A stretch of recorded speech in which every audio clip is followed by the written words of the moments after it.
Bonsoir et bienvenue. Merci de nous rejoindre pour ce journal de ce 2 février 2026.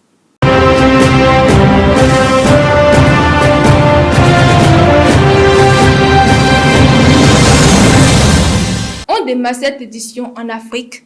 Au Mali, l'armée affirme avoir porté un coup dur aux combattants de l'État islamique de la région de Manika, au nord-est du pays. Selon un communiqué officiel, les frappes aériennes menées durant le week-end auraient fait plus d'une vingtaine de morts parmi les djihadistes de la branche sahélienne de l'organisation. Ces bombardements ont visé des positions de l'État islamique près d'Aqaba, à la frontière avec le Niger. Ils font suite à une embuscade meurtrière tendue jeudi dernier par les djihadistes à une patrouille de l'armée malienne appuyée par ses supplétifs du mouvement pour le soutien de l'Azawad et des éléments russes de l'Africa Corps. L'état-major malien affirme que les assaillants ont été repoussés et annonce également la mort d'un chef djihadiste local présenté comme responsable de graves exactions contre les civils. Mais sur le terrain, ces bilans sont vivement contestés. Plusieurs sources locales, sécuritaires et communautaires évoquent des pertes bien plus lourdes du côté des forces maliennes et relativisent l'impact réel des frappes aériennes. Des versions contradictoires, impossibles à vérifier de manière indépendante. L'État islamique revendique par ailleurs l'attaque récente de l'aéroport de Niamey.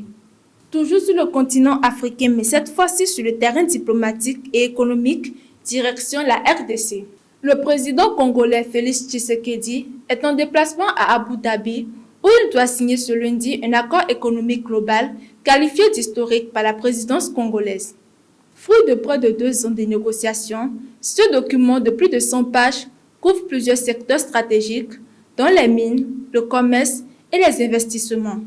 L'or congolais figure au cœur de cet accord. Kinshasa estime en effet que les Émirats arabes unis constituent l'une des destinations finales de l'or extrait illégalement dans l'est de la RDC via le Rwanda. En renforçant sa coopération directe avec Abu Dhabi, les autorités congolaises espèrent réduire ce circuit et reprendre le contrôle de leurs ressources. Direction enfin le Moyen-Orient, en Iran, le président Masoud Pezeshkian a ordonné l'ouverture des pourparlers avec les États-Unis sur le dossier nucléaire.